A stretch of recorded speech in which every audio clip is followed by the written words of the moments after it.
Episode 25, Val Ries, Executive Muse. I'm humbly going to admit that my favorite mistake and my biggest mistake was my first time in a leadership position, which was in college. I'm Mark Graben. This is My Favorite Mistake. In this podcast, you'll hear business leaders and other really interesting people talking about their favorite mistakes. Because we all make mistakes, but what matters is learning from our mistakes instead of repeating them over and over again. So this is the place for honest reflection and conversation, personal growth, and professional success. Visit our website at myfavoritemistakepodcast.com. Since this is episode 25, you can find show notes and more at markgraben.com/mistake25. Thanks for listening, and now on with the show. Well, hi, welcome to My Favorite Mistake. I'm Mark Graben. Our guest today is Val Ries. She is a leadership trainer. She's an executive coach. She's a nurse by background with an MBA, and as her LinkedIn description says, she describes herself as a management muse, and her firm is called Executive Muse. So Val, first off, thank you for being a guest here on the podcast. Thanks for having me, Mark. I'm excited to be here. Yeah, I'm excited to hear your story. But first off, the word muse caught my interest. So to you, what does that word mean? Why does that resonate with you in terms of the work that you do? Yeah. Well, I think of a muse, for some reason I have this image of a bunch of people hiking a mountain, like a 14er, and the muse is the person that might even be behind them and letting them lead the way. So the muse is sometimes getting out of the background. They are encouraging from behind, and they're letting the people make the decision. So I think that's what I think of when I think of a muse, is someone that just inspires us to be the best we can be. And sometimes that's failing and allowing the failure to happen. So when it comes to failures or mistakes, or however we want to frame that, maybe that's a good segue to our usual leadoff question. Val, what's your favorite mistake? Yeah, I was actually really excited when I saw this question because I'm humbly going to admit that my favorite mistake and my biggest mistake was my first time in a leadership position, which was in college. I was president of my sorority, and I had about 70 women from between the ages of 18 to 21 that I was responsible for. And I didn't really know what I was doing, Mark. That was my first time as a leader, and I just really messed it up. So what happened? Or what didn't? Okay, so this story sticks out. In the beginning of the year, we have a retreat, and we try to go away with all of the women as like a team bonding experience. And I asked the committee that was in charge of this retreat to plan like a camping trust circle rope course retreat. And then it was the summer, and I decided to go on my merry way that summer and go backpacking in Europe and leave the committee to do its thing. And when I come back, they did not plan this retreat in the woods, in the wilderness. They planned a trip to Atlantic City instead. Mm. I was frustrated. Yeah. Yeah, I was really. I had a responsibility to ensure the safety of all these women. Plus, we had a board of alumni that also needed to approve these types of events, and they were not going to approve a trip to Atlantic City where there was alcohol and gambling and things like that. So I had to tell the committee that, hey, what happened to following my orders, and what happened to this cabin and retreat, and we can't do this thing in Atlantic City. And they were very mad at me that I didn't just go with the flow, that I didn't allow it. Yeah. So it turned into a mess, Mark, a big mess. And what ensued after that was a bit of a lot of gossip of how I was mean, or that I wasn't cool, or whatever, you say when you're that age. And instead of going to Atlantic City, we wound up in a hotel, basically renting rooms, and the overall mood was very grim, and there were silos, and there was a lot of people that were divided, like almost like pro-Val, anti-Val, and I didn't know what to do. And so I just did what I thought was best, and I got everybody into a room and started yelling at them. And just told them how disappointed I was and how they're acting ridiculous, and it really backfired, and it was not a technique that worked at all.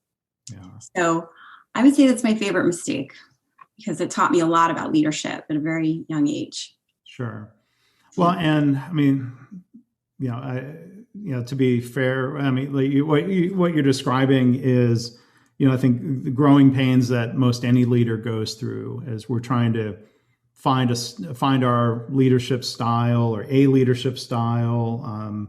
And we learn by making mistakes. I've kind of similar stories come to mind. So I would say don't beat yourself up too badly here for what happened there. The key thing maybe we can explore a little bit are the lessons learned. As did you adjust your style during that year as sorority president, or were those lessons that kind of stayed with you as you then eventually got out into the workplace, into leadership roles? Yeah, unfortunately, time was kind of up, and I graduated, and I always felt this pit in my stomach that I couldn't unify a group, and that I had somehow just did things wrong. So the lessons came later when I was promoted into my first management role. I had a group of 10 that I was leading, and I learned things and reflected on the way that first experience was, to ensure that I wasn't doing the same thing. Because I see it all the time. My clients talk to me about how, they don't like their boss because their boss is not approachable, or they don't feel valued at work, and those sorts of things. So the lessons came later. Yeah. And, I think of role models that I had in my first job out of college. Many of those leaders would have also defined leadership as giving orders, as you used that phrase. And, I saw how that was troublesome in different ways. And thankfully then I had some role models, who showed different leadership styles.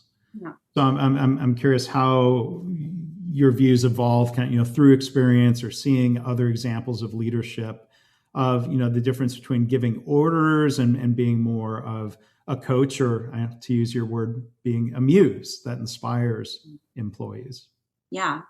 And of course, like, as I went on to work in the corporate world, I mean, even as a nurse, I saw doctors that were mean and just gave orders, and intimidated nurses. And I saw doctors that were really easy to work with, and you weren't so afraid to say the wrong thing or make a mistake. And then when I got into the corporate world, I worked for wonderful leaders and not so wonderful leaders. I came to remind myself what it is that people crave from a leader.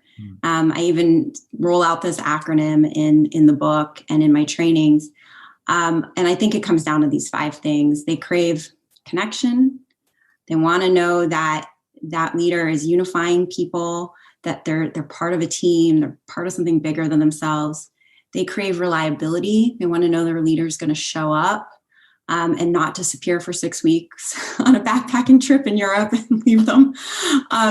They crave appreciation. They want to know that you value what they say and that you acknowledge their hard work.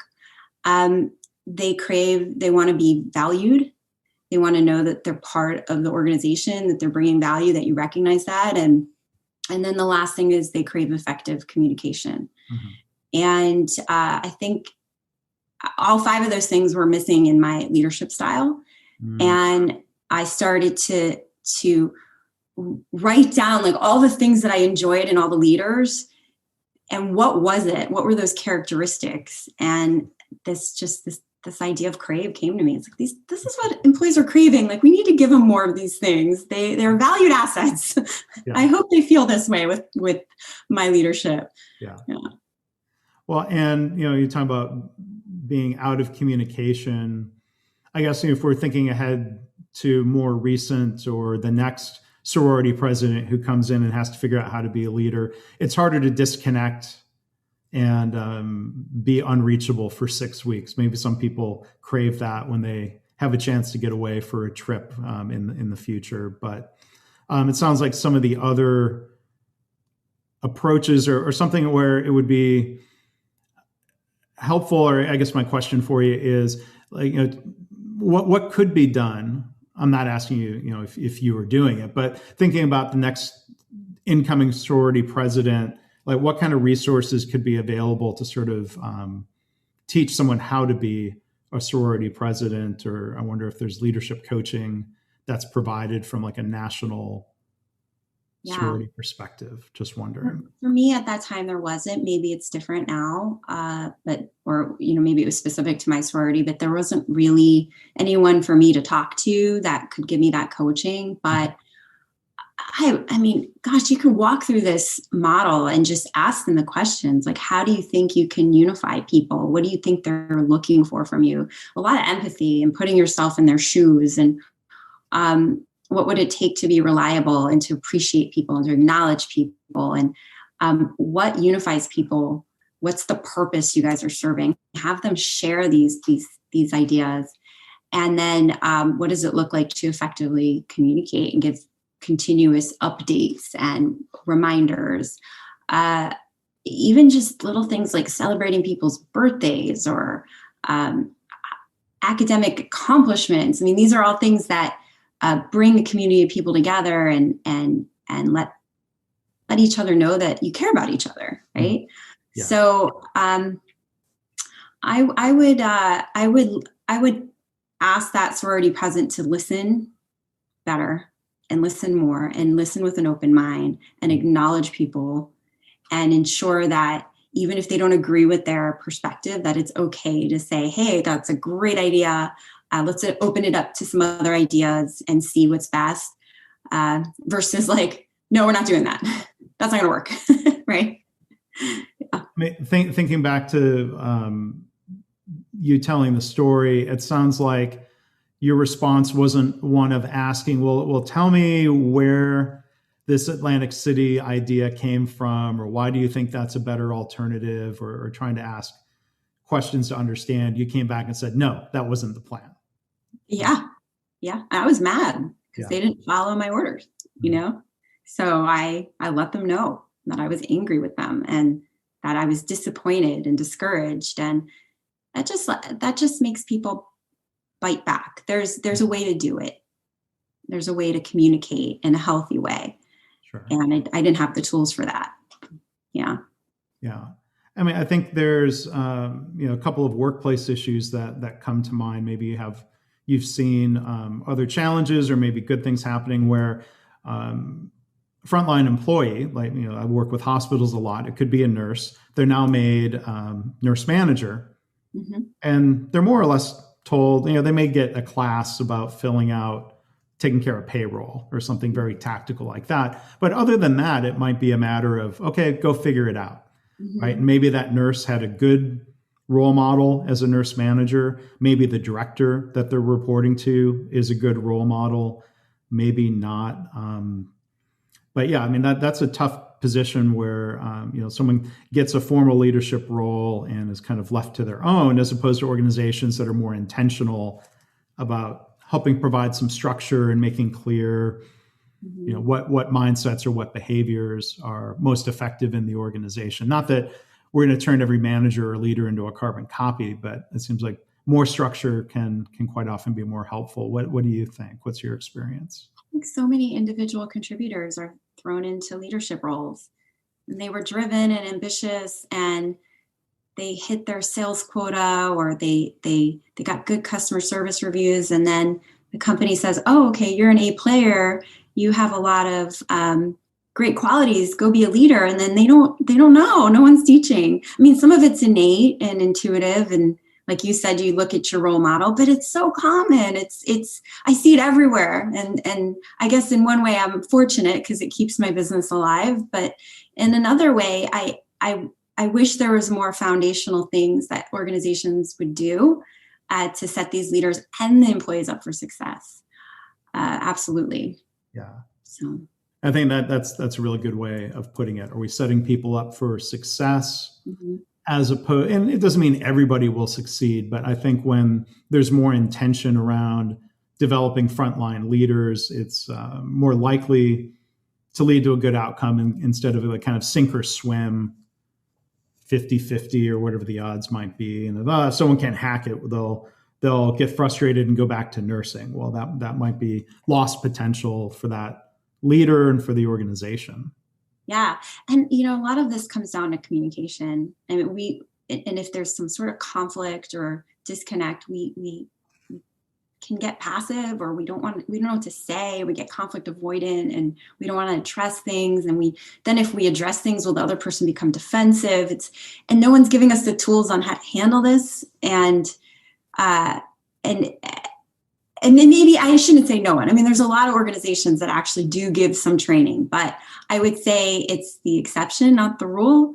Yeah. And also, like, Mark, we weren't taught in grade school how to have effective communication, right? Like that it would have been so great to learn that at that age. Yeah. Right? Yeah. You're getting in a fight with a friend, or your disagreement with your parent. It's like, hey, here's how to have this conversation in the way that's going to move it forward in an impactful way. Yeah, those soft skills, if you will, and people skills. And I mean, I think my background originally as an engineer. Engineering schools have focused a lot more on helping people be effective working in teams and communicating and leading, and instead of just relying on building individual technical expertise. So that's probably a good evolution of engineering education, I would think. Yes, I agree. Yeah. So I want to talk a little bit more about the work that you do through your firm, Executive Muse. As a leadership trainer, as an executive coach, what types of situations do you get called in to help people with? Yeah, I would say typically it's the executive calling. So it's usually a director or a VP. Or a marketing officer that is frustrated with some of the challenges they're having within their team. So this could be lack of communication, attrition. They're losing people. They can't find and retain good talent.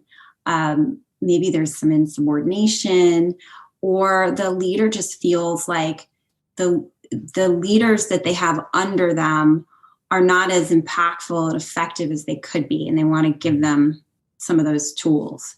So that's when they call me in. I work with the executive to understand their vision, where it is now and where they would love it to go. And then we customize training to know exactly, like, okay, let's start with this class, and then let's add it and enhance it with this class. And some companies then also choose to have the coaching as a complement to the trainings to really ensure that habits are changing and cultures are changing. And I see that. Happening. I see the transformation happening. So it's really fun.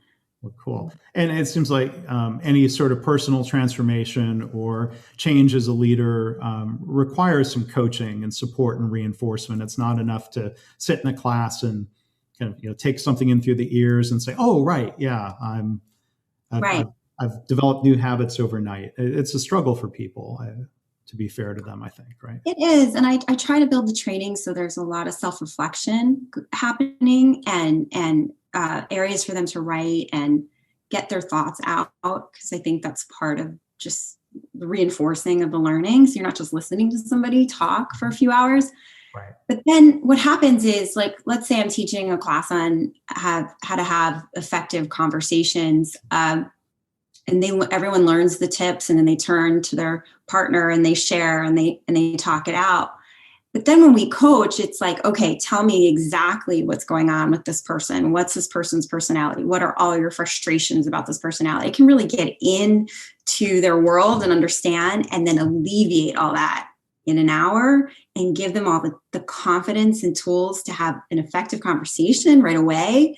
And it's beautiful to watch people come back and say, my relationship with this person was not good at all. And within one conversation, it completely changed my relationship. So it does enhance it. Yeah. Coaching. Yeah. So I also want to ask you about your book. So April 2021, Chief Inspiration Officer. Yeah. Tell us about, I always love asking authors, like, what was the inspiration for writing the book, and what, why it's a big accomplishment. It's a lot of effort. So what's the story behind the book? Yeah.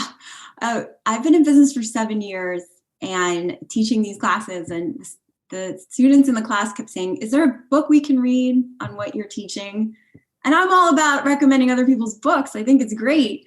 Mm-hmm. But about 3 years ago, I thought, I really need to put all the stuff I'm teaching into a book. It took me 3 years to write it. Yeah. And it's a labor of love. I had no idea how long that would take, but it's in the publisher's hands, and they are looking at an April 2021 release. So I'm super excited. Yeah. So, and who do you think the target reader is? Leaders in any sort of organization, or who do you think it's best situated? Who's the book best suited for? The early reviews that are coming back feel like it's anyone in a leadership role. Mm-hmm. I know that's very broad. My examples tend to drive more towards sales leaders, because when I left nursing, I went into medical sales and then was promoted into various management positions with that. But I think any leader that is looking to unify a team and ensure that they're thriving and that they're getting the most out of their people, and they want to build a top performing team, would be able to use the practical advice in here. Yeah. Thinking back to your time writing, or everything involved in producing the book, were there any lessons learned, writing mistakes or book design mistakes that you would pass along to other authors? Yeah. Oh, such a good question, because it ties back into your podcast topic, right? Yeah, I can't help it. Yeah, you can't help it, Mark. That's funny. I remember the first year I had a writing coach. He just kept saying, just get it out, get it out, get it out. And I was so afraid to say the wrong thing or to express something in the wrong way. And I was afraid that it wasn't going to be impactful. And I was just holding myself back from just saying what I wanted to say and getting these stories out in an authentic way. And I think that was a mistake, because it dragged on the process longer. Nothing's perfect in life. We're not perfect, and maybe we'll say it wrong, but if it could just help one person, if it can make a difference for that one person, then you say it, and maybe it'll help people be more open or more authentic. But I had to get over that fraud complex. Who am I to write a book? All that insecurity. Yeah. It was part of my journey. Yeah. But I'm glad you've navigated that. And like you said, it's in the publisher's hands, and be available in a couple of months. So that's right. That's right. And I'm offering a free chapter on my website. So people can get that now? They can, yeah. Oh, great.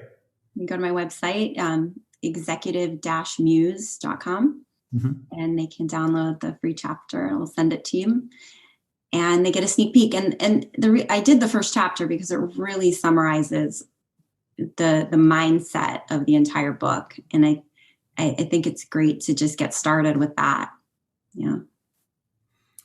Well, great. Well, I hope people will check that out. So our guest has been Val Ries. The word muse, has been it's an interesting word to think about. And as you said earlier, Val, of inspiring others, writing a book about inspiration that'll inspire others. That sounds great. So congratulations in advance. Well, for one, congratulations on getting the book wrapped up. One mistake I think I made at one point as an author is being afraid to say, okay, that's enough. Because you could keep working on it forever, or at least there's a risk or tendency to do that, I think, sometimes. I absolutely agree with you on that. I'm still doing it. Like seeing the final edits. I'm like, oh, I change this and tweak this. And it's like, I'll never launch this book. I just need to go with it. Yeah. Well, I'm glad you got past holding yourself back to write it, and that it's on its way out into the world. So Val, thank you again for being a guest, for sharing your story about early leadership experiences, and most importantly, what you've learned from that going forward. So I really appreciate it. And thanks again.